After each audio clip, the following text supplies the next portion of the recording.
It's become clear that terrorism has become a business for some international banks. It costs money to launch terrorist attacks, and the people who finance those terrorist attacks have to put their money somewhere. Lately, attorneys have been able to successfully obtain criminal conspiracy charges against global banking giant Credit Suisse and several other international banks that have been implicated in laundering terrorism money. In 2015, UBS AG paid millions of dollars to defend and settle what was characterized as violations of U.S. terrorism sanctions. They thought it was a good idea to process hundreds of transactions worth millions of dollars for entities that had been placed on terrorism blacklists. They had been warned about the terrorism blacklisting, but chose to ignore those warnings and take the money anyway.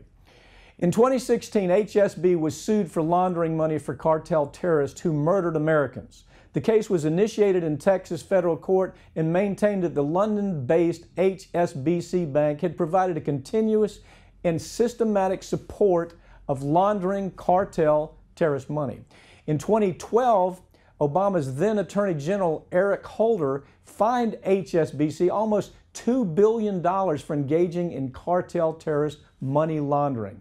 As you'd expect with America's Department of Justice, no one went to jail. U.S. citizens can only sue a government that's been designated as a state sponsor of terrorism by the United States. That would include countries like Iran, Syria, North Korea, among others. But now, with new legislation that's been pushed through Congress, citizens can now sue Saudi Arabia for the role, for example, in funding the 9/11 terrorism attacks.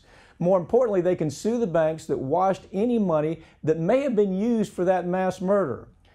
Terrorism cases against foreign governments have been hugely successful in the past. More than $10 billion has been received for victims. But now, more than ever, the focus is turning towards the banks that wash and distribute money to terrorists all over the globe who'd be unable to pull off many of their terrorist activities without that washed money.